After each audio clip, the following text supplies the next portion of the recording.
नमस्कार ओडिशा। आज हूँ डिसेम्बर मास 7 तारिख रविवार। आज दिन जाकर गुरुत्वपूर्ण खबर उपरे आसंतु नजर पकाइबा।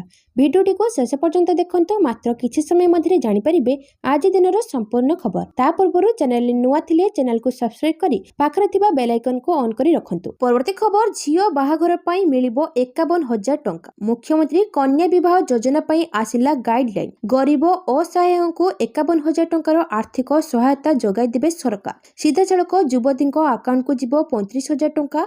दिव्यांग विधवा एससी/एसटी को मिलिबो अग्राधिकार। समस्त जिलापाल को एने चिठी लिखिछि महिला और शिशु विकास विभाग। 18 वर्ष अधिक वयस्क युवती माने एथिपई आवेदन करिपरिबे। जे युवती और युवक प्रथम थर पई विवाह करिवे सेमानकु केवल एही सुविधा मिलिछि। सेहीपरि विधवांक पुनः विवाह क्षेत्र में मध्य एही सहायता राशि प्रदान करा जिवो।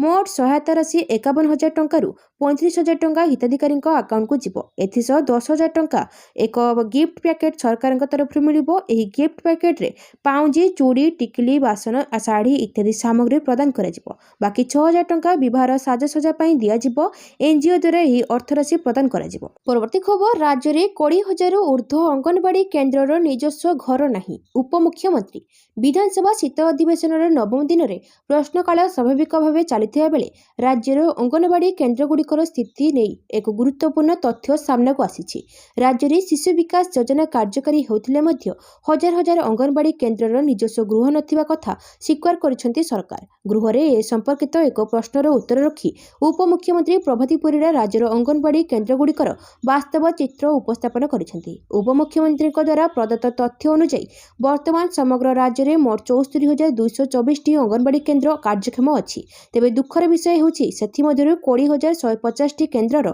निजस्व कोठा बा गृह नाही। निजस्व घर नथिबारु एही केन्द्रगुड़िक विभिन्न अस्थायी व्यवस्था मध्य परिचालित हेउछि। तथ्य मुताबक 3,890 केन्द्र भड़ा घरे चलुଥିବା बेले 10,469 केन्द्र कम्युनिटी सेंटर बा गोष्ठी केन्द्र एवं 4,574 केन्द्र विभिन्न विद्यालय परिसर में चलुछि। तेबे एही समस्यार समाधान पई सरकारी स्तर में उद्यम आरंभ होइछि। गृहहीन थिबा समस्त अंगनवाड़ी केन्द्र पई जमी चिन्हट प्रक्रिया शेष हो सारी। विशेषकर सहरांचल में अंगनवाड़ी केन्द्र निर्माण पई पदक्षेप निया जायछि। परवर्ती खबर, राज्य में आउ खोलिबनी नुआ मद दुकान।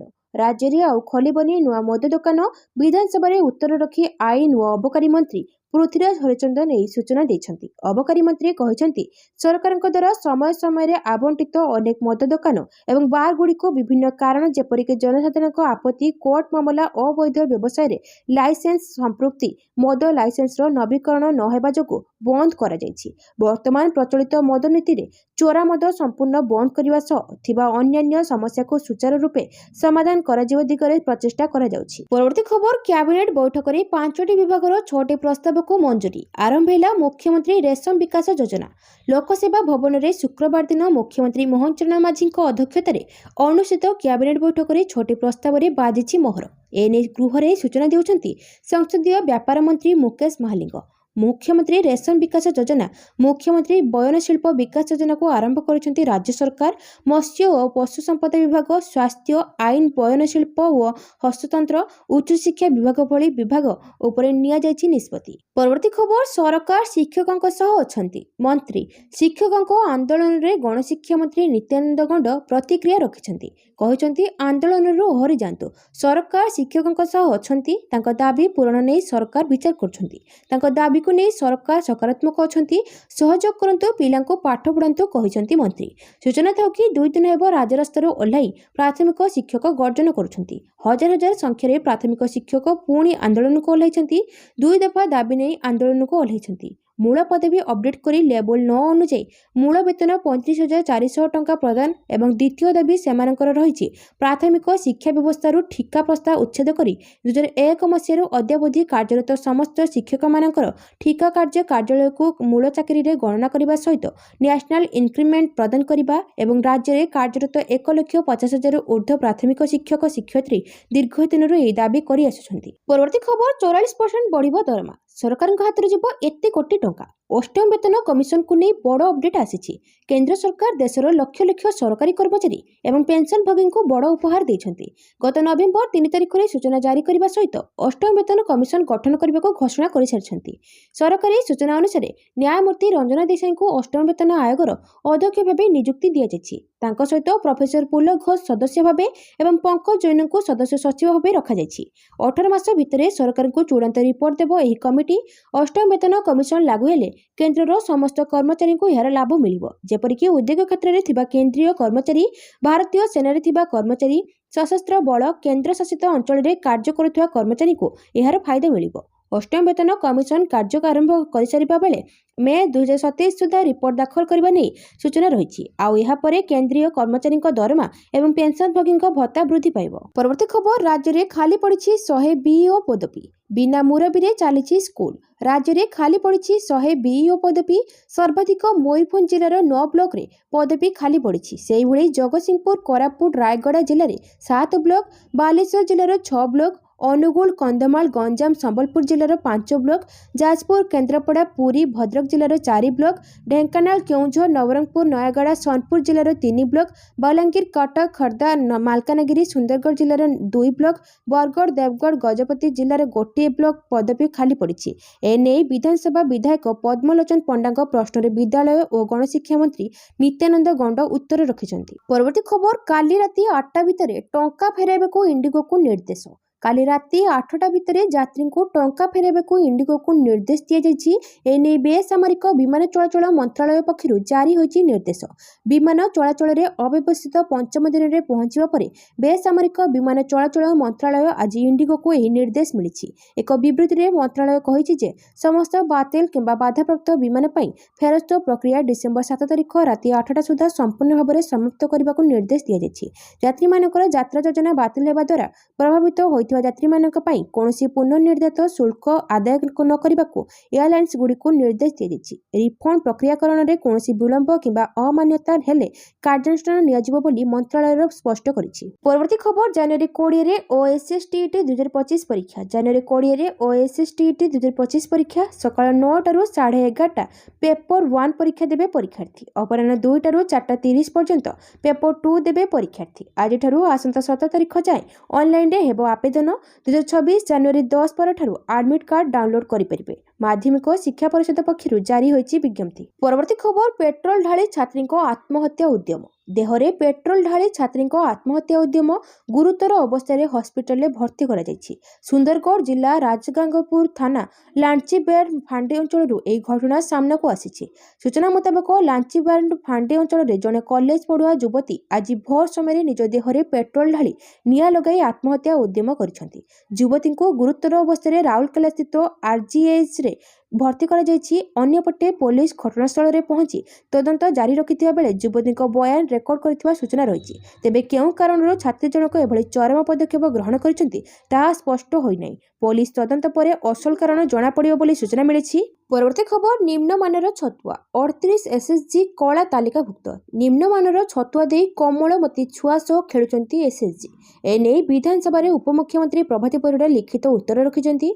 कहउचंती 5 वर्ष रे निम्नमानर छतुआ दे 15 जिलार 38 एसएसजी कला तालिकाभुक्त होइछि। 3टी एसएसजी को मगा जाइछि कारण दर्शाओ नोटिस। आज विधानसभा शीतकालीन अधिवेशनर 9म दिन सुरुखुरे चलिछि। विधानसभा शीतकालीन अधिवेशन आज प्रश्नकाल में महिला और शिशु विकास, पर्यटन, अबकारी विभाग, मिशन शक्ति एवं आईन विभाग प्रश्नोत्तर कार्यक्रम चलिछि। द्वितीय अध्याय एससी एसटी विभाग अतिरिक्त बजेट खर्च दाबी आलोचना हेब। परवर्ती खबर, महात्मा गांधी मार्गरे गर्जिले शिक्षक। 2 दफा दाबी रे देले धारणा और विक्षोभ। विधानसभा आसिले अनेक संघ निजर दाबी को नहीं राजरास्ता रे ओह्लाई थांती। तेबे वर्तमान समय प्राथमिक शिक्षकों गर्जन शुभुची गांधी मार्गरे।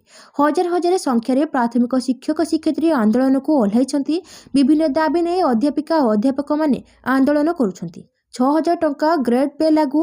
ଏସ୍ଏସ୍ପି ନିଯୁକ୍ତି ଅଧ୍ୟାପକମାନଙ୍କୁ ଆଇନ ଅନୁଯାୟୀ ରାଜ୍ୟ ସରକାରଙ୍କ କର୍ମଚାରୀ ମାନ୍ୟତା।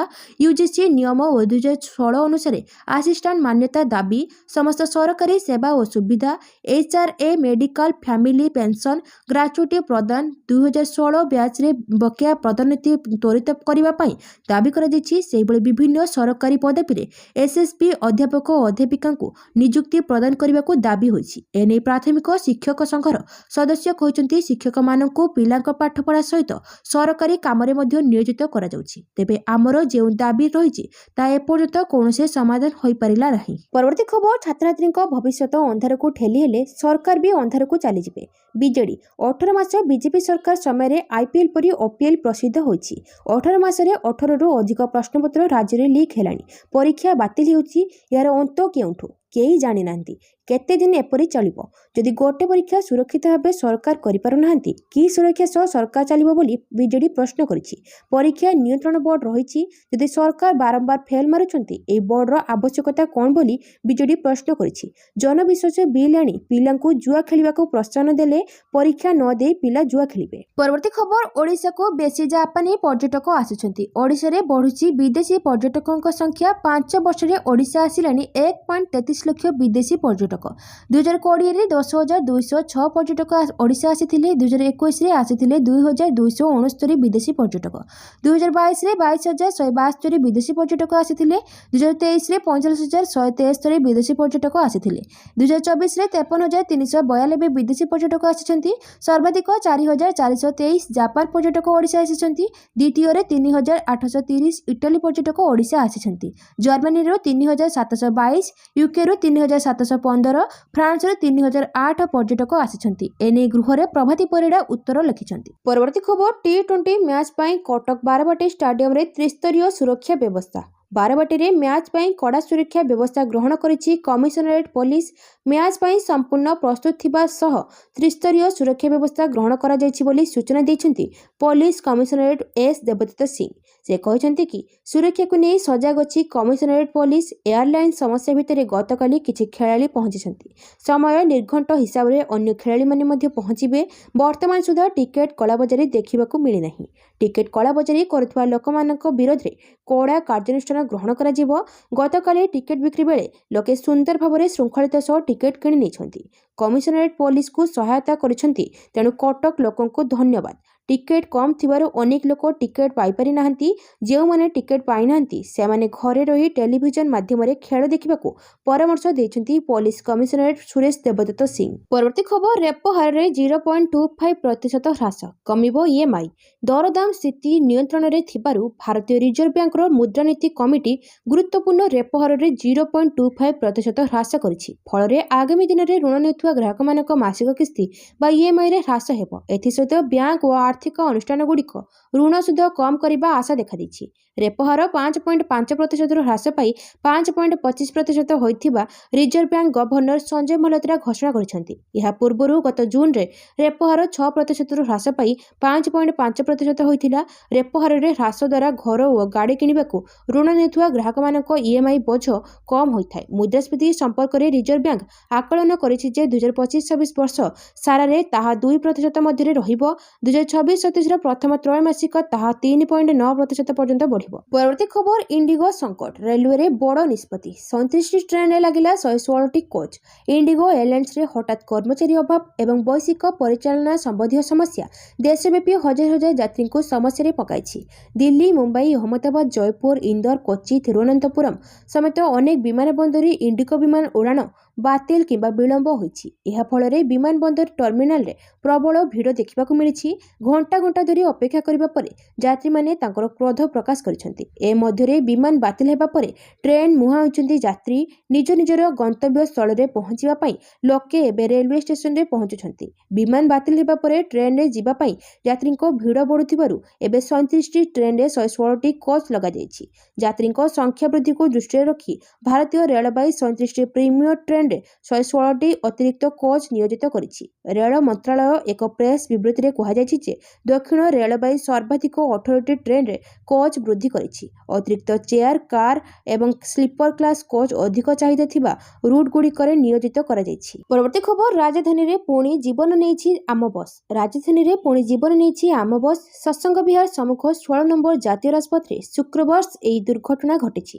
OD 05 CB 0041 ନମ୍ବର ବିଶିଷ୍ଟ ଆମ ବସ୍ଟି ଜଣେ ବାଇକ୍ ଆରୋହୀଙ୍କୁ ଧକ୍କା ଦେଇ ଚାପି ଦେଇଥିଲା। ଗୁରୁତର ଅବସ୍ଥାରେ ବାଇକ୍ ଚାଳକଙ୍କୁ କ୍ୟାପିଟାଲ ହସ୍ପିଟାଲରେ ଭର୍ତ୍ତି କରାଯାଇଥିବା ବେଳେ ଡାକ୍ତର ମୃତ୍ୟୁ ଘୋଷଣା କରିଥିଲେ। ମୃତ ବ୍ୟକ୍ତି ଜଣକ ହେଲେ ଭଇନଗରର ସୁଦର୍ଶନ ସାହୁ 42 ବର୍ଷ। ଶହୀଦନଗର ଥାନା ପୋଲିସ ଘଟଣାସ୍ଥଳରେ ପହଞ୍ଚି ଦୁର୍ଘଟଣା ଘଟାଇଥିବା ଆମ ବସ୍କୁ ଜବତ କରିଥିବା ବେଳେ ସମ୍ପୃକ୍ତ ଡ୍ରାଇଭର ଫେରାର ହୋଇଯାଇଛନ୍ତି। ପୋଲିସ ଟିମ୍ ତାଙ୍କୁ ଚିହ୍ନଟ କରି ଗିରଫ କରିବାକୁ ପ୍ରୟାସ ଚଳାଇଛି। ସୂଚନା ଅନୁଯାୟୀ ଦୁର୍ଘଟଣା ଘଟାଇଥିବା 16 ନମ୍ବର ବସ୍ଟି ରସୁଲଗଡ଼ରୁ ଖଣ୍ଡଗିରି ଅଭିମୁଖେ ଯାଉଥିବା ବେଳେ ରାତି ପ୍ରାୟ 8:10ରୁ 8:35 ଭିତରେ ଦୁର୍ଘଟଣା ଘଟିଥିଲା। ସତ୍ସଙ୍ଗ ବିହାର ନିକଟରେ ବସ୍ଟି ସୁଦର୍ଶନକୁ ସାଇଡ୍ରୁ ଧକ୍କା ଦେବାରୁ ସେ ବାଇକ୍ରୁ ଖସି ପଡ଼ିବା ସହ ବସ୍ ପଛ ଚକାରେ ଚାପି ହୋଇଯାଇଥିଲା। ଘଟଣା ପରେ ସେଠାରେ ପ୍ରବଳ ଉତ୍ତେଜନା ପ୍ରକାଶ ପାଇଥିଲା। ସ୍ଥାନୀୟ ଲୋକେ ବସ୍କୁ ଅଟକ ରଖିଥିଲେ, ହେଲେ ଡ୍ରାଇଭର ଜଣକ ଭିଡ଼ରେ ସୁଯୋଗ ନେଇ ଖସି ପଳାଇବାରେ ସକ୍ଷମ ହୋଇଥିଲେ। ପରବର୍ତ୍ତୀ ଖବର, ରାଜ୍ୟରେ ନିଯୁକ୍ତି ପ୍ରକ୍ରିୟାରେ ହେଉଛି ବଡ଼ ବିଭ୍ରାଟ। 17 ମାସରେ ବାତିଲ ହେଲାଣି 19 ପରୀକ୍ଷା। ବାରମ୍ବାର ରାଜ୍ୟରେ ବାତିଲ ହେଉଛି ନିଯୁକ୍ତି ପରୀକ୍ଷା। ଗତ 1.5 ବର୍ଷରେ 19ଟି ଏଭଳି ପରୀକ୍ଷା ବାତିଲ ହୋଇଥିବା ନେଇ ପ୍ରଶ୍ନ ଉଠାଇଛନ୍ତି ବିରୋଧୀ। କାହିଁକି ନିଯୁକ୍ତିରେ ହେଉଛି ଏଭଳି ବିଭ୍ରାଟ? ଗତକାଲି ANM ପରୀକ୍ଷା ପୂର୍ବରୁ ପ୍ରଶ୍ନପତ୍ର ଭାଇରାଲ ହେବା ଫଳରେ ପରୀକ୍ଷା ବାତିଲ ହୋଇଛି। ଗତ କିଛି ଦିନରେ ଏଭଳି ଅନେକ ନିଯୁକ୍ତି ପରୀକ୍ଷାରେ ବିଭ୍ରାଟ ସବୁ ଦେଖିବାକୁ ମିଳିଛି। SI ପରୀକ୍ଷାଠାରୁ ଆରମ୍ଭ କରି ଓଡ଼ିଶା ହାଇକୋର୍ଟ ନିଯୁକ୍ତି ପରୀକ୍ଷା, OTT ପରୀକ୍ଷାଠାରୁ ନେଇ OSSC ପରୀକ୍ଷାରେ ଦେଖିବାକୁ ମିଳିଛି ବ୍ୟାପକ ଅନିୟମିତତା, ଯାହାଫଳରେ ବିରୋଧୀ ଉଠାଇଛନ୍ତି ପ୍ରଶ୍ନ। 17 ମାସରେ 19 ପରୀକ୍ଷା ବାତିଲ, ରାଜ୍ୟରେ ନିଯୁକ୍ତିର ବଡ଼ ବିଭ୍ରାଟ। ବାରମ୍ବାର ବାତିଲ ହେଉଛି ପରୀକ୍ଷା। 17 ମାସରେ ବାତିଲ ହେଲାଣି 19ଟି ପରୀକ୍ଷା। ଡିସେମ୍ବର 5ରେ ANM ପରୀକ୍ଷା ବାତିଲ। 14 ନଭେମ୍ବରରେ ବାତିଲ ହୋଇଥିବା ଓଡ଼ିଶା ହାଇକୋର୍ଟ ନିଯୁକ୍ତି ପରୀକ୍ଷା ଓ SSSCର କମ୍ବାଇନ୍ ଏକ୍ଜାମ ନଭେମ୍ବର 2ରେ ହୋଇପାରି ନଥିଲା। 29 ସେପ୍ଟେମ୍ବର SI ପରୀକ୍ଷା ବାତିଲ। ଅଗଷ୍ଟ 31ରେ OTT ପରୀକ୍ଷା ବାତିଲ। ଜୁଲାଇ 30ରେ ବାତିଲ ହୋଇଥିବା RI ଅମିନ ପରୀକ୍ଷା ପ୍ରଶ୍ନପତ୍ର ଲିକ୍ ପାଇଁ ଜୁଲାଇ 20ରେ ସ୍ୱତନ୍ତ୍ର OTT ପରୀକ୍ଷା ବାତିଲ। ବାରମ୍ବାର ପରୀକ୍ଷା ବାତିଲ ନେଇ ପ୍ରଶ୍ନ ଉଠାଇଛନ୍ତି ବିରୋଧୀ। ପରବର୍ତ୍ତୀ ଖବର, ସଞ୍ଚାର ସାଥୀରେ ୟୁଟର୍ନ ପରେ କେନ୍ଦ୍ରର ଆଉ ଏକ ବଡ଼ ଯୋଜନା। ସବୁବେଳେ ବାଧ୍ୟତାମୂଳକ ହୋଇପାରେ ଲୋକେସନ ଟ୍ରାକିଂ ବ୍ୟବସ୍ଥା। ଭାରତ ସରକାର ଦେଶରେ ବିକ୍ରି ହେଉଥିବା ସମସ୍ତ ସ୍ମାର୍ଟଫୋନରେ ସବୁବେଳେ ଚାଲୁ ରହୁଥିବା ସାଟେଲାଇଟ୍ ଲୋକେସନ ଟ୍ରାକିଂ ବ୍ୟବସ୍ଥାକୁ ବାଧ୍ୟତାମୂଳକ କରିବାକୁ ବିଚାର କରୁଛନ୍ତି। ତଦନ୍ତକାରୀ ସଂସ୍ଥାଗୁଡ଼ିକୁ ଅପରାଧୀଙ୍କ ସଠିକ ଠିକଣା ଜାଣିବାରେ ସାହାଯ୍ୟ କରିବା ପାଇଁ ଦୂରସଞ୍ଚାର ଉଦ୍ୟୋଗ ସଂଘ COIE ପକ୍ଷରୁ ଏହି ପ୍ରସ୍ତାବ ଆସିଛି। କିନ୍ତୁ ଗୁଗୁଲ, ଆପଲ ଏବଂ ସାମସଙ୍ଗ ଭଳି ବଡ଼ ସ୍ମାର୍ଟଫୋନ କମ୍ପାନୀ ଏହି ନିଷ୍ପତ୍ତିକୁ ଦୃଢ଼ ବିରୋଧ କରିଛନ୍ତି। ସେମାନଙ୍କ କହିବା ଅନୁଯାୟୀ ଏହା ଉପଭୋକ୍ତାଙ୍କର ବ୍ୟକ୍ତିଗତ ଗୋପନୀୟତା ଅଧିକାରକୁ କ୍ଷତି ପହଞ୍ଚାଇବ। ଏହି ପଦକ୍ଷେପ ଫୋନଗୁଡ଼ିକୁ ଏକ ସ୍ୱତନ୍ତ୍ର ନଜର ରଖିବା ଉପକରଣ ଭାବରେ ପରିଣତ କରିବ। କମ୍ପାନୀଗୁଡ଼ିକ ସରକାରଙ୍କୁ ଚିଠି ଲେଖି କହିଛନ୍ତି, ଏପରି କୌଣସି ନିୟମ ଦୁନିଆରେ ଅନ୍ୟ କେଉଁଠାରେ ନାହିଁ। ଟ୍ରାକିଂ ସମୟରେ ଉପଭୋକ୍ତାଙ୍କୁ ସତର୍କ କରାଉଥିବା ପପ୍-ଅପ୍ ମେସେଜକୁ ନିଷ୍କ୍ରିୟ କରିବାର ପ୍ରସ୍ତାବକୁ ମଧ୍ୟ କମ୍ପାନୀଗୁଡ଼ିକ ଆଗ୍ରହ କରିଛନ୍ତି। ପରବର୍ତ୍ତୀ ଖବର, କରୁଣ ନାୟାରଙ୍କୁ ଅଣଦେଖା କଲେ BCCI। ଭାରତୀୟ କ୍ରିକେଟ କଣ୍ଟ୍ରୋଲ ବୋର୍ଡ ହେଉଛି ଭାରତର ସର୍ବୋଚ୍ଚ ପ୍ରଶାସକ ସଂସ୍ଥା। କୁହାଯାଇଛି ଏହି ଦେଶର ପ୍ରତ୍ୟେକ କ୍ରିକେଟର BCCI ସହ ସମାନ। ତଥାପି ଶନିବାର ଭାରତୀୟ ବୋର୍ଡର ଏହି କାର୍ଯ୍ୟାନୁଷ୍ଠାନ ହଇଚଇ ସୃଷ୍ଟି କରିଛି। ଡିସେମ୍ବର 6 ତାରିଖ 5 ଜଣ ଭାରତୀୟ କ୍ରିକେଟରଙ୍କ ଜନ୍ମଦିନ, କିନ୍ତୁ BCCI କେବଳ 4 ଜଣଙ୍କୁ ଅଭିନନ୍ଦନ ଜଣାଇଛି। ଭାରତୀୟ ବୋର୍ଡ ଯାହାଙ୍କୁ ଅଣଦେଖା କରିଛି ସେ ହେଉଛନ୍ତି କରୁଣ ନାୟର, ଯିଏ ଭାରତ ପାଇଁ ଟେଷ୍ଟ କ୍ରିକେଟରେ ଟ୍ରିପଲ ଶତକ ହାସଲ କରିଥିବା ଦ୍ୱିତୀୟ କ୍ରିକେଟର। ନାୟରା ଇଂଲଣ୍ଡ ଗସ୍ତ ପରଠାରୁ ଦଳରୁ ବାହାରେ ଅଛନ୍ତି, ତଥାପି ସେ ଘରୋଇ କ୍ରିକେଟରେ ନିରନ୍ତର ପ୍ରାଧାନ୍ୟ ବିସ୍ତାର କରିଛନ୍ତି। ପରବର୍ତ୍ତୀ ଖବର, ସୁପ୍ରିମକୋର୍ଟରେ ପହଞ୍ଚିଲା ଇଣ୍ଡିଗୋ ବିମାନ ସଂକଟ। ସୁପ୍ରିମକୋର୍ଟରେ ପହଞ୍ଚିଲା ଇଣ୍ଡିଗୋ ବିମାନ ସଂକଟ। ଇଣ୍ଡିଗୋ ଗତ କିଛି ଦିନ ମଧ୍ୟରେ 1700ରୁ ଅଧିକ ବିମାନ ବାତିଲ କରିଛି। ଏହା ଫଳରେ ଲକ୍ଷ ଲକ୍ଷ ଯାତ୍ରୀ ହନ୍ତସନ୍ତ ହେଉଛନ୍ତି। ଏହି ସମୟରେ ସୁପ୍ରିମକୋର୍ଟର ଓକିଲ ନରେନ୍ଦ୍ର ମିଶ୍ର ଭାରତର ମୁଖ୍ୟ ବିଚାରପତିଙ୍କୁ ଚିଠି ଲେଖି ଏହି ସଂକଟରେ ତୁରନ୍ତ ହସ୍ତକ୍ଷେପ କରି ସ୍ୱତଃସ୍ପୃହ ଭାବରେ ବିଚାର କରିବାକୁ ଦାବି କରିଛନ୍ତି। ଆବେଦନରେ କୁହାଯାଇଛି ଯେ ଗତ କିଛି ଦିନ ମଧ୍ୟରେ ଇଣ୍ଡିଗୋର 1700ରୁ ଅଧିକ ବିମାନ ବାତିଲ ହୋଇଛି ଏବଂ ବିଳମ୍ବ ଯୋଗୁଁ ବିଦେଶର ବିଭିନ୍ନ ବିମାନ ବନ୍ଦରରେ ଲକ୍ଷ ଲକ୍ଷ ଯାତ୍ରୀ ହନ୍ତସନ୍ତ ହେଉଛନ୍ତି। ଆଇନଜୀବୀ ନରେନ୍ଦ୍ର ମିଶ୍ର ଏହାକୁ ଯାତ୍ରୀଙ୍କ ମୌଳିକ ଅଧିକାର, ବିଶେଷ କରି ଧାରା 21 ଜୀବନ ଏବଂ ସମ୍ମାନର ଅଧିକାରର ଗମ୍ଭୀର ଉଲ୍ଲଂଘନ ବୋଲି କହି ସୁପ୍ରିମକୋର୍ଟଙ୍କ ତୁରନ୍ତ ହସ୍ତକ୍ଷେପ ପାଇଁ ଆବେଦନ କରିଛନ୍ତି। ଆଇନଜୀବୀ ନରେନ୍ଦ୍ର ମିଶ୍ରଙ୍କ ଦ୍ୱାରା ଦାଖଲ କରାଯାଇଥିବା ବିସ୍ତୃତ ଆବେଦନରେ କୁହାଯାଇଛି ଯେ ଦେଶବ୍ୟାପୀ ଇଣ୍ଡିଗୋ ବିମାନ ଚଳାଚଳ କ୍ରମାଗତ ଚତୁର୍ଥ ଦିନ ପାଇଁ ବାଧାପ୍ରାପ୍ତ ହୋଇଛି। 6ଟି ପ୍ରମୁଖ ମେଟ୍ରୋ ସହରରେ ବିମାନ କମ୍ପାନୀ ସମୟାନୁସାରେ କାର୍ଯ୍ୟଦକ୍ଷତା 8.5% ହ୍ରାସ ପାଇଛି। ପରବର୍ତ୍ତୀ ଖବର, ପୁଟିନଙ୍କ ଗସ୍ତ ନେଇ ଏସ୍ ଜୟଶଙ୍କରଙ୍କ ବୟାନ। କୌଣସି ଦେଶ ଆମ ସମ୍ପର୍କ ଉପରେ କଟକଣା ଲଗାଇ ପାରିବେ ନାହିଁ। ଭାରତର ବୈଦେଶିକ ବ୍ୟାପାର ମନ୍ତ୍ରୀ ଏସ୍ ଜୟଶଙ୍କର କହିଛନ୍ତି ଯେ ରୁଷ ରାଷ୍ଟ୍ରପତି ଭ୍ଲାଦିମିର ପୁଟିନଙ୍କ ଶେଷ ହୋଇଥିବା 2 ଦିନିଆ ଭାରତ ଗସ୍ତ ନୂଆଦିଲ୍ଲୀ ଏବଂ ମସ୍କୋ ମଧ୍ୟରେ ସମ୍ପର୍କକୁ ଏକ ନୂଆ ରୂପ ଦେଇଛି। ଜୟଶଙ୍କର କହିଛନ୍ତି ଯେ ଗତ 70ରୁ 80 ବର୍ଷ ମଧ୍ୟରେ ବିଶ୍ୱ ଅନେକ ଉତ୍ଥାନ ପତନ ଦେଖିଛି, କିନ୍ତୁ ଭାରତ ରୁଷ ସମ୍ପର୍କ ବିଶ୍ୱର ସବୁଠାରୁ ସ୍ଥିର ସମ୍ପର୍କ ମଧ୍ୟରେ ଅନ୍ୟତମ। କୌଣସି ଦେଶ ଆମ ସମ୍ପର୍କ ଉପରେ କଟକଣା ଲଗାଇ ପାରିବେ ନାହିଁ। ବୈଦେଶିକ ମନ୍ତ୍ରୀ କହିଛନ୍ତି ଯେ ଭାରତ ନିଜର ବୈଶ୍ୱିକ ସାଥୀ ବାଛିବା ପାଇଁ ସ୍ୱାଧୀନ। ଭୌଗୋଳିକ ରାଜନୀତିର ପରିବର୍ତ୍ତନ ସତ୍ତ୍ୱେ ମସ୍କୋ ସହିତ ନୂଆଦିଲ୍ଲୀର ସମ୍ପର୍କ ସବୁଠାରୁ ସ୍ଥିର ରହିଛି। ଅନ୍ୟ କୌଣସି ଦେଶ ସହିତ ଭାରତର ସମ୍ପର୍କ ଉପରେ ଭିଟୋ ଲଗାଇବା କୌଣସି ଦେଶ ପାଇଁ ଅନୁଚିତ। ସେ କହିଛନ୍ତି ଯେ ଆମେରିକା ଓ ୟୁରୋପ ସହ ଭାରତର ଭଲ ସମ୍ପର୍କ ରହିଛି, କିନ୍ତୁ ରୁଷ ସହିତ ପ୍ରତିରକ୍ଷା ସହଯୋଗ ଏକ ଗୁରୁତ୍ୱପୂର୍ଣ୍ଣ ଦିଗ ରହିଆସିଛି। ପରବର୍ତ୍ତୀ ଖବର, ପୁଣି ଫସିଲେ କିଙ୍ଗ ଖାନଙ୍କ ପୁଅ ଆର୍ଜାନ ଖାନ। ଭିଡିଓ ଭାଇରାଲ ପରେ ବଢିଲା ଅଡୁଆ। ଶାହରୁଖ ଖାନଙ୍କ ପୁଅ ଆର୍ଜାନ ଖାନ ବିବାଦରେ ଗଭୀର ଭାବରେ ଜଡ଼ିତ। ପ୍ରଥମେ ଡ୍ରଗ୍ସ ମାମଲା, ତାପରେ ବ୍ୟାଟ୍ସ ଅଫ୍ ବଲିଉଡରେ ତାଙ୍କ ଭୂମିକାକୁ ନେଇ ବିବାଦ ଏବଂ ଏବେ ଏକ ଭାଇରାଲ ଭିଡିଓ ଆର୍ଜାନ ଖାନଙ୍କୁ ପୁଣି ଥରେ ସମସ୍ୟାରେ ପକାଇଛି। ସମ୍ପ୍ରତି ଶାହରୁଖ ଖାନଙ୍କ ବଡ଼ ପୁଅ ଆର୍ଜାନ ଖାନଙ୍କ ଏକ ଭିଡିଓ ଭାଇରାଲ ହୋଇଛି, ଯାହା ସୋସିଆଲ ମିଡିଆ ବ୍ୟବହାରକାରୀଙ୍କୁ କ୍ରୋଧିତ କରିଛି। ଏହି ମାମଲା ଏବେ ଏପରି ସ୍ଥିତିରେ ପହଞ୍ଚିଛି ଯେ ଜଣେ ଓକିଲ ତାଙ୍କ ବିରୋଧରେ ଅଭିଯୋଗ ଦାୟର କରିଛନ୍ତି। ପ୍ରକୃତରେ ଆର୍ଜାନ ଖାନଙ୍କ ଏକ ଭିଡିଓ ସାମ୍ନାକୁ ଆସିଛି, ଯେଉଁଥିରେ ସେ ବେଙ୍ଗାଲୁରୁର ଏକ ପବ୍ରେ ଦେଖାଯାଇଛନ୍ତି ଏବଂ ଏକ ସାର୍ବଜନୀନ କାର୍ଯ୍ୟକ୍ରମରେ ଭିଡ ସାମ୍ନାରେ ମଧ୍ୟମ ଆଙ୍ଗୁଠି ଦେଖାଉଥିବାର ଅଭିଯୋଗ ହୋଇଛି। ଭାଇରାଲ ଭିଡିଓ କେବଳ ଜନସାଧାରଣଙ୍କ କ୍ରୋଧ ସୃଷ୍ଟି କରିନାହିଁ, ବରଂ ତାଙ୍କ ବିରୋଧରେ ବେଙ୍ଗାଲୁରୁର ଏକ ପୋଲିସ ଷ୍ଟେସନରେ ଅଭିଯୋଗ ମଧ୍ୟ ଦାୟର କରାଯାଇଛି। ପରବର୍ତ୍ତୀ ଖବର, ବାଂଲାଦେଶୀଙ୍କ ପାଇଁ ଓଡ଼ିଶାରେ ସ୍ଥାନ ନାହିଁ। ସଂସଦରେ ଗର୍ଜିଲେ ସମ୍ବିତ ପାତ୍ର। ବାଂଲାଦେଶୀ ଓ ରୋହିଙ୍ଗ୍ୟା ଅନୁପ୍ରବେଶକାରୀଙ୍କ ବିରୋଧରେ ସଂସଦରେ ଗର୍ଜିଲେ ପୁରୀ ସାଂସଦ ସମ୍ବିତ ପାତ୍ର। ସଂସଦ ଭବନରେ ପୁରୀ ଲୋକସଭା ସାଂସଦ ଡକ୍ଟର ସମ୍ବିତ ପାତ୍ର ବାଂଲାଦେଶୀ ଓ ରୋହିଙ୍ଗ୍ୟା ଅନୁପ୍ରବେଶକାରୀଙ୍କ ବିରୋଧରେ ଦୃଢ଼ ବକ୍ତବ୍ୟ ରଖିଛନ୍ତି। ବୀରଭୂମି ନିର୍ବାଚନ ମଣ୍ଡଳୀର ମାନ୍ୟବର ସାଂସଦ ଶତାବ୍ଦୀ ରାୟଙ୍କ ଦ୍ୱାରା ସଂସଦର ଶୂନ୍ୟକାଳରେ ଓଡ଼ିଶାରେ ବାଂଲାଦେଶୀ ଅନୁପ୍ରବେଶକାରୀଙ୍କ ସପକ୍ଷରେ ଦିଆଯାଇଥିବା ବୟାନକୁ କଡ଼ା ଭାଷାରେ ବିରୋଧ କରି ଡକ୍ଟର ପାତ୍ର ସ୍ପଷ୍ଟ କରିଛନ୍ତି ଯେ ଏହି ବୟାନ ତଥ୍ୟାତ୍ମକ ଦୃଷ୍ଟିରୁ ସମ୍ପୂର୍ଣ୍ଣ ଭୁଲ ଏବଂ ଓଡ଼ିଶାରେ ଜନସାଧାରଣଙ୍କ ଭାବନାକୁ ଆଘାତ ଦେଇଛି। ଡକ୍ଟର ସମ୍ବିତ ପାତ୍ର କହିଛନ୍ତି ଯେ ଓଡ଼ିଶା ମହାପ୍ରଭୁ ଶ୍ରୀ ଜଗନ୍ନାଥଙ୍କ ପବିତ୍ର ଭୂମି ଏବଂ ଅନନ୍ତ କାଳରୁ ଓଡ଼ିଶା ଅଙ୍ଗ, ବଙ୍ଗ ଓ କଳିଙ୍ଗର ସାଂସ୍କୃତିକ ସମନ୍ୱୟରେ ଆଗକୁ ବଢ଼ି ଚାଲିଛି। ବଙ୍ଗାଳୀ ଭାଷାଭାଷୀ ଲୋକମାନେ ଆମର ପ୍ରିୟ ବନ୍ଧୁ ଏବଂ ସେମାନଙ୍କର ଇଷ୍ଟ ଦେବତା ମଧ୍ୟ ହେଉଛନ୍ତି ମହାପ୍ରଭୁ ଶ୍ରୀ ଜଗନ୍ନାଥ। ଓଡ଼ିଶାର ସମସ୍ତ ଭାଷାଭାଷୀ ଭାରତୀୟ ନାଗରିକଙ୍କ ପାଇଁ ସ୍ଥାନ ଅଛି ଏବଂ ସମସ୍ତଙ୍କ ପାଇଁ ସମ୍ମାନ ଅଛି, କିନ୍ତୁ ମାନ୍ୟବର ସାଂସଦ ଏହା ମଧ୍ୟ ସ୍ପଷ୍ଟ କରିଛନ୍ତି ଯେ କୌଣସି ବାଂଲାଦେଶୀ କିମ୍ବା ରୋହିଙ୍ଗ୍ୟା ଅନୁପ୍ରବେଶକାରୀଙ୍କ ପାଇଁ ଓଡ଼ିଶାରେ କୌଣସି ସ୍ଥାନ ନାହିଁ। ଓଡ଼ିଶାରେ ଭାରତରେ ସମ୍ବିଧାନ ସର୍ବୋଚ୍ଚ ଏବଂ ଆଇନର ଶାସନ ଚାଲିଛି। ପରବର୍ତ୍ତୀ ଖବର, ଫିଫା ଶାନ୍ତି ପୁରସ୍କାର ପାଇଲେ ଟ୍ରମ୍ପ। ଆମେରିକା ରାଷ୍ଟ୍ରପତି ଡୋନାଲ୍ଡ ଟ୍ରମ୍ପଙ୍କୁ ନୂତନ ଫିଫା ଶାନ୍ତି ପୁରସ୍କାର ପ୍ରଦାନ କରାଯାଇଛି। ନୋବେଲ ଶାନ୍ତି ପୁରସ୍କାର ପାଇଁ ଖୋଲାଖୋଲି ପ୍ରଚାର କରୁଥିବାରୁ ଟ୍ରମ୍ପଙ୍କୁ ନୂତନ ଭାବରେ ଗଢ଼ା ହୋଇଥିବା ଫିଫା ପୁରସ୍କାର ଜିତିବା ପାଇଁ ଚୟନ କରାଯାଇଥିଲା। ଫିଫା ଦେଇଥିବା ସୂଚନା ଅନୁସାରେ ଗାଜାରେ ଯୁଦ୍ଧବିରତି ପାଇଁ ଟ୍ରମ୍ପଙ୍କ ପ୍ରୟାସ ପାଇଁ ସେ ନୋବେଲ ପାଇବା ଉଚିତ। ଟ୍ରମ୍ପଙ୍କୁ ପୁରସ୍କାର ପ୍ରଦାନ କରି ଫିଫା ସଭାପତି ଇନଫାଣ୍ଟିନୋ କହିଥିଲେ ଯେ ତୁମ ପାଇଁ ଏହା ଏକ ସୁନ୍ଦର ପଦକ, ଯାହାକୁ ତୁମେ ଯେଉଁଠାକୁ ଯିବ ପିନ୍ଧି ପିନ୍ଧି ଯାଇପାରିବ। ପଦକ ସହ ଟ୍ରମ୍ପଙ୍କ ନାମ ଥିବା ଏକ ସୁନା ଟ୍ରଫି ମଧ୍ୟ ପ୍ରଦାନ କରାଯାଇଥିଲା। ଟ୍ରଫି ପ୍ରଦାନ ପରେ ଏହା ହେଉଛି ତୁମର ଶାନ୍ତି ପୁରସ୍କାର ବୋଲି କହିଥିଲେ ଫିଫା ସଭାପତି। ପରବର୍ତ୍ତୀ ଖବର, ଇମ୍ରାନଙ୍କୁ ପାଗଳ ସଜାଇଲା ପାକ୍ ସେନା। ପାକିସ୍ତାନର ପୂର୍ବତନ ପ୍ରଧାନମନ୍ତ୍ରୀ ଇମ୍ରାନ ଖାନଙ୍କୁ ପାଗଳ ଘୋଷଣା କରିଛି। ସେନା ମୁଖପାତ୍ର ଏ ସମ୍ପର୍କରେ ଆନୁଷ୍ଠାନିକ ଭାବରେ ଏକ ବିବୃତ୍ତି ଜାରି କରିଛନ୍ତି, ଯେଉଁଥିରେ କୁହାଯାଇଛି ଇମ୍ରାନ ଖାଁ ଏବେ ମାନସିକ ରୋଗୀ ହୋଇଯାଇଛନ୍ତି। ସେ ଦେଶଦ୍ରୋହୀଙ୍କ ଭାଷା କହୁଛନ୍ତି। ଇମ୍ରାନ ଖାଁ ଜେଲରୁ ସାଧାରଣ ଲୋକଙ୍କୁ ସେନା ବିରୁଦ୍ଧରେ ଉସ୍କାଇବାକୁ ଚେଷ୍ଟା କରୁଛନ୍ତି, ଯାହାକୁ ଆଉ ବରଦାସ୍ତ କରାଯିବ ନାହିଁ। ସେନା ମୁଖପାତ୍ର ଲେଫ୍ଟନାଣ୍ଟ ଜେନେରାଲ ଅହମ୍ମଦ ଚୌଧୁରୀ ସାମ୍ବାଦିକମାନଙ୍କ ସହ କଥା ହେବା ସମୟରେ କହିଛନ୍ତି ଇମ୍ରାନ ଖାଁ ଶତ୍ରୁର ଭାଷା କହୁଛନ୍ତି। ସେ ପ୍ରତ୍ୟେକ ବିବୃତ୍ତିରେ ଶେଖ ମୁଜିବୁର ରହମାନଙ୍କ ନାମ ନେଉଛନ୍ତି। ଏହା ଦେଶ ପ୍ରତି ବିଶ୍ୱାସଘାତକତା। 1971 ମସିହାରେ ପାକିସ୍ତାନ ବିଭାଜନର କାରଣ ହୋଇଥିଲା ମୁଜିବୁର ରହମାନ। ପରବର୍ତ୍ତୀ ଖବର, $100 ବିଲିୟନ ବାଣିଜ୍ୟ ଲକ୍ଷ୍ୟ। ଭାରତ ଓ ରୁଷିଆ ଶୁକ୍ରବାର ଦ୍ୱିପାକ୍ଷିକ ଅର୍ଥନୈତିକ ଓ ବାଣିଜ୍ୟିକ କାରବାର ବୃଦ୍ଧି ନିମନ୍ତେ ଆଗାମୀ 5 ବର୍ଷ ପାଇଁ ଏକ ରୋଡମ୍ୟାପ୍ ଚୂଡ଼ାନ୍ତ କରିଛନ୍ତି।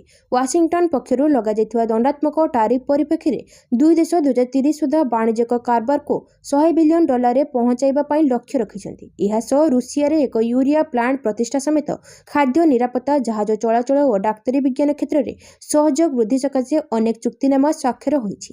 ରୁଷିଆ ରାଷ୍ଟ୍ରପତି ଭ୍ଲାଦିମିର ପୁଟିନ ତାଙ୍କ ଭାରତ ଗସ୍ତର ଦ୍ୱିତୀୟ ଦିନରେ ନୂଆଦିଲ୍ଲୀ ସହ ସମ୍ପର୍କ ବୃଦ୍ଧି ନେଇ ଆଗ୍ରହ ପ୍ରକାଶ କରିଛନ୍ତି। ପ୍ରଧାନମନ୍ତ୍ରୀ ନରେନ୍ଦ୍ର ମୋଦି ଓ ପୁଟିନ ଶୁକ୍ରବାର ଏକ ମହାକାଂକ୍ଷୀ ଅର୍ଥନୈତିକ ସହଯୋଗ କାର୍ଯ୍ୟକ୍ରମର ଅନାବରଣ କରିଛନ୍ତି। ପରବର୍ତ୍ତୀ ଖବର 4 ବର୍ଷରେ 124 କେଜି ବ୍ରାଉନ୍ ସୁଗାର ଜବତ। ଓଡ଼ିଶାରେ 4 ବର୍ଷରେ 124 କେଜି 992 ଗ୍ରାମ ବ୍ରାଉନ୍ ସୁଗାର ଜବତ ହୋଇଛି। ବିଧାନସଭା ଏନେଇ ଲିଖିତ ଉତ୍ତର ରଖିଛନ୍ତି ଅବକାରୀ ମନ୍ତ୍ରୀ ପୃଥ୍ୱୀରାଜ ହରିଚନ୍ଦନ। 4 ବର୍ଷ ମଧ୍ୟରେ 1426 ମାମଲା ରୁଜୁ ହୋଇଛି। 1522 ଅଭିଯୁକ୍ତ ଗିରଫ ହୋଇଛନ୍ତି। ଚଳିତ ବର୍ଷ ନଭେମ୍ବର ସୁଦ୍ଧା 29 କେଜି ବ୍ରାଉନ୍ ସୁଗାର ଜବତ ହୋଇଛି। 331 ଅଭିଯୁକ୍ତ ଗିରଫ ହୋଇଛନ୍ତି। ଆଜି ବିଧାନସଭା ଶୀତକାଳୀନ ଅଧିବେଶନର ନବମ ଦିନ ସୁରୁଖୁରୁରେ ଚାଲିଛି ବିଧାନସଭା ଶୀତକାଳୀନ ଅଧିବେଶନ। ଆଜି ପ୍ରଶ୍ନକାଳରେ ମହିଳା ଓ ଶିଶୁ ବିକାଶ, ପର୍ଯ୍ୟଟନ, ଅବକାରୀ ବିଭାଗ, ମିଶନ ଶକ୍ତି ଏବଂ ଆଇନ ବିଭାଗର ପ୍ରଶ୍ନୋତ୍ତର କାର୍ଯ୍ୟକ୍ରମ ଚାଲିଛି। ଦ୍ୱିତୀୟ ଅଧ୍ୟାୟରେ ଏସ୍ସି/ଏସ୍ଟି ବିଭାଗର ଅତିରିକ୍ତ ବଜେଟ୍ ଖର୍ଚ୍ଚ ଦାବି ଆଲୋଚନା ହେବ। ପରବର୍ତ୍ତୀ ଖବର 3000ରୁ ଅଧିକ କୀର୍ତ୍ତିରାଜିର ଦସ୍ତାବିଜ ପ୍ରସ୍ତୁତ ହେବ। ରାଜ୍ୟରେ ଏଏସ୍ଆଇ 82ଟି କୀର୍ତ୍ତିରାଜିର ସଂରକ୍ଷଣ ଦାୟିତ୍ୱ ନେଇଛି। ରାଜ୍ୟ ପ୍ରତ୍ନତତ୍ତ୍ୱ ବିଭାଗ 212ଟି କୀର୍ତ୍ତିରାଜିକୁ ସଂରକ୍ଷଣ କରୁଛି। ଏହା ବାଦ ରାଜ୍ୟରେ 3000ରୁ ଅଧିକ ଅସଂରକ୍ଷିତ କୀର୍ତ୍ତିରାଜି ରହିଛି। ସେସବୁର ଡିଜିଟାଲ ଡକୁମେଣ୍ଟେସନ କରିବା ପାଇଁ ଓଡ଼ିଆ ଭାଷା, ସାହିତ୍ୟ ଓ ସଂସ୍କୃତି ବିଭାଗ ପକ୍ଷରୁ ଉଦ୍ୟମ ଆରମ୍ଭ ହୋଇଛି। ବିଧାନସଭାରେ ଏହି ସୂଚନା ଦେଇଛନ୍ତି ଓଡ଼ିଆ ଭାଷା, ସାହିତ୍ୟ ଓ ସଂସ୍କୃତି ବିଭାଗ ମନ୍ତ୍ରୀ ସୂର୍ଯ୍ୟବଂଶୀ ସୁରାଜ। ମନ୍ତ୍ରୀ କହିଥିଲେ, ଆମର ଅନେକ କୀର୍ତ୍ତିରାଜି ରହିଛି ଯାହାକି ବିରଳ, କିନ୍ତୁ ସେଗୁଡ଼ିକୁ ଠିକ୍ ଭାବରେ ଚିହ୍ନଟ କରାଯାଉନଥିବାରୁ ଐତିହ୍ୟ ଚୋରିର ଭୟ ରହିଛି। ତେଣୁ ଅସଂରକ୍ଷିତ କୀର୍ତ୍ତିରାଜିକୁ ଚିହ୍ନଟ କରି ତାର ସଂରକ୍ଷଣ କରିବାକୁ ବଡ଼ ଯୋଜନା ହୋଇଛି। ଏଥିରେ ପ୍ରାଚୀନ ପୋଖରୀ ଠାରୁ ଆରମ୍ଭ କରି ଗ୍ରାମ୍ୟ ଦେବତୀଙ୍କ ମନ୍ଦିର ପର୍ଯ୍ୟନ୍ତ ତାଲିକାଭୁକ୍ତ ହେବ। ଏଥିପାଇଁ ସେଣ୍ଟର ଫର ହେରିଟେଜ ଷ୍ଟଡିଜ୍ ସହ ଚୁକ୍ତି ସ୍ୱାକ୍ଷରିତ ହୋଇଛି। 3 ବର୍ଷ ଭିତରେ ଏହି କାମ ଶେଷ କରାଯିବ। ପରବର୍ତ୍ତୀ ଖବର ପରୀକ୍ଷା ବାତିଲ ପରେ ବାତିଲ ହେବା ଲକ୍ଷ ଲକ୍ଷ ପିଲାଙ୍କ ସ୍ୱପ୍ନକୁ ଧୂଳିସାତ୍ କରୁଛି ନବୀନ ପଟ୍ଟନାୟକ। ପରୀକ୍ଷା ବାତିଲ ପରେ ବାତିଲ ହେବା ଲକ୍ଷ ଲକ୍ଷ ପିଲାଙ୍କ ସ୍ୱପ୍ନକୁ ଧୂଳିସାତ୍ କରୁଛି। ଏଏନ୍ଏମ୍ ପରୀକ୍ଷା ବାତିଲ କରି ରାଜ୍ୟ ବିଜେପି ସରକାର ପୁଣି ହଜାର ହଜାର ଆଶାୟୀଙ୍କ ଭବିଷ୍ୟତ ଅନ୍ଧାରକୁ ଠେଲି ଦେଇଛନ୍ତି। ପିଲାଙ୍କ ସ୍ୱପ୍ନ ଆଉ କେତେ ଭଙ୍ଗାଯିବ, ଆଉ କେତେ ପିଲାଙ୍କ ଭବିଷ୍ୟତ ସହ ଖେଳାଯିବ ବୋଲି ପ୍ରଶ୍ନ କରିଛନ୍ତି ବିରୋଧୀ ଦଳର ନେତା ତଥା ପୂର୍ବତନ ମୁଖ୍ୟମନ୍ତ୍ରୀ ନବୀନ ପଟ୍ଟନାୟକ। ତୀବ୍ର ପ୍ରତିକ୍ରିୟା ପ୍ରକାଶ କରି ସେ ଆହୁରି କହିଛନ୍ତି ଯେ ପରୀକ୍ଷା ପରେ ପରୀକ୍ଷା ବାତିଲ ହେବା, ସ୍ଥଗିତ ହେବା ବିଜେପି ସରକାର ଅପାରଗତାକୁ ଦର୍ଶାଉଛି। 18 ମାସର ସରକାରରେ ପାଖାପାଖି 18ଟି ନିଯୁକ୍ତି ପରୀକ୍ଷା ବାତିଲ ହେଲାଣି। ସରକାର କ'ଣ ଦର୍ଶାଇବାକୁ ଚାହୁଁଛନ୍ତି? ରାଜ୍ୟର ପିଲାମାନଙ୍କ ଆଶା ସ୍ୱପ୍ନ ଏପରି ଧୂଳିସାତ୍ ହେଉଥିବ। ସରକାର ସଜାଗ ହୁଅନ୍ତୁ, ସମସ୍ତ ପରୀକ୍ଷା ଯେପରି ନିୟମିତ ଏବଂ ସ୍ୱଚ୍ଛତାର ସହ ହେବ ତାହା ସୁନିଶ୍ଚିତ କରନ୍ତୁ ବୋଲି କହିଛନ୍ତି ନବୀନ ପଟ୍ଟନାୟକ। ପରବର୍ତ୍ତୀ ଖବର ମନ ମୋହୁଛି ଓଡ଼ିଶାର ପର୍ଯ୍ୟଟନ ସ୍ଥଳୀ। ଗତ 5 ବର୍ଷରେ ଆସିଛନ୍ତି ସର୍ବାଧିକ ଏହି ଦେଶର ପର୍ଯ୍ୟଟକ। ଓଡ଼ିଶାରେ ବିଦେଶୀ ପର୍ଯ୍ୟଟକଙ୍କ ସଂଖ୍ୟା ବଢ଼ୁଛି। ଓଡ଼ିଶାରେ ପର୍ଯ୍ୟଟନ ସ୍ଥଳୀ ବିଦେଶୀଙ୍କୁ ଆକୃଷ୍ଟ କରୁଛି। 2024-25ରେ ବର୍ତ୍ତମାନ ସୁଦ୍ଧା 1,13,83,556 ପର୍ଯ୍ୟଟକ ଓଡ଼ିଶା ଆସିଛନ୍ତି। ଏନେଇ ଆଜି ବିଧାନସଭାରେ ଲିଖିତ ଉତ୍ତର ରଖିଛନ୍ତି ଉପମୁଖ୍ୟମନ୍ତ୍ରୀ ପ୍ରଭାତୀ ପରିଡ଼ା। ଉପମୁଖ୍ୟମନ୍ତ୍ରୀଙ୍କ ତଥ୍ୟ ଅନୁଯାୟୀ ଏହା ପୂର୍ବରୁ 2023-24ରେ 1,14,175 ପର୍ଯ୍ୟଟକ ଓଡ଼ିଶା ଆସିଥିଲେ। 2022-23ରେ ଓଡ଼ିଶା ଆସିଥିଲେ 86,24,000 ପର୍ଯ୍ୟଟକ। 5 ବର୍ଷରେ 1,33,161 ବିଦେଶୀ ପର୍ଯ୍ୟଟକ ଓଡ଼ିଶା ଆସିଲେଣି। 2020ରେ 10,206 ପର୍ଯ୍ୟଟକ ଓଡ଼ିଶା ଆସିଥିଲେ। 2021ରେ 2,269 ଜଣ ବିଦେଶୀ ପର୍ଯ୍ୟଟକ ଓଡ଼ିଶା ଆସିଥିଲେ। ସେହିପରି 2022ରେ 22,172, 2023ରେ 45,173, 2024ରେ 53,392 ବିଦେଶୀ ପର୍ଯ୍ୟଟକ ଓଡ଼ିଶା ଆସିଥିଲେ। ପରବର୍ତ୍ତୀ ଖବର ଦିନକରେ ସରିଗଲା 10,000 ଟିକେଟ, ଏବେ ଅପେକ୍ଷା 9 ତାରିଖକୁ। ଦିନକରେ ସରିଗଲା 10,000 ଟିକେଟ, ଶେଷ ହେଲା ବାରବାଟୀ ଟିକେଟ ବିକ୍ରି। ଏବେ ଅପେକ୍ଷା 9 ତାରିଖକୁ। ଫଟାଫଟ ମ୍ୟାଚ୍ ଅପେକ୍ଷାରେ ଦର୍ଶକ। ଯିଏ ପାଇଲା ଖୁସ୍, ଆଉ ଯିଏ ନ ପାଇଲା ମନ ଦୁଃଖ କରି ଘରକୁ ଫେରିଲା। ଇଣ୍ଡିଆ ଓ ସାଉଥ ଆଫ୍ରିକା ମଧ୍ୟରେ ଆସନ୍ତା ଡିସେମ୍ବର 9 ତାରିଖରେ ଅନୁଷ୍ଠିତ ହେବାକୁ ଥିବା T20 ମ୍ୟାଚ୍ ପାଇଁ ଅଫଲାଇନରେ ଟିକେଟ ବିକ୍ରି ଶେଷ ହୋଇଛି। ଏହା ପୂର୍ବରୁ ଡିସେମ୍ବର 1ରେ ଅନଲାଇନରେ 2,000 ଟିକେଟ ବିକ୍ରି କରାଯାଇଥିଲା।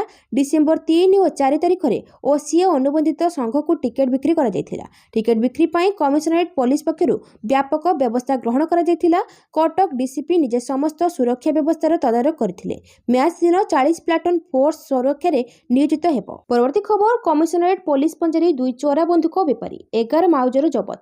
ଚୋରା ବନ୍ଧୁକ କାରବାର କରୁଥିବା ଗ୍ୟାଙ୍ଗର 2 କୁଖ୍ୟାତ ଅପରାଧୀଙ୍କୁ ମାଡ଼ି ବସିଲା କମିଶନରେଟ୍ ପୋଲିସର ସ୍ପେଶାଲ କ୍ରାଇମ୍ ୟୁନିଟ୍। ସେମାନଙ୍କ ନିକଟରୁ 10ରୁ ଅଧିକ ସେମି ଅଟୋମେଟିକ୍ ପିସ୍ତଲ ସହ ଗୋଟିଏ କାର୍ବାଇନ୍, ଜୀବନ୍ତ ଗୁଳି, କାର୍ ଓ ମୋବାଇଲ ଫୋନ୍ ଜବତ।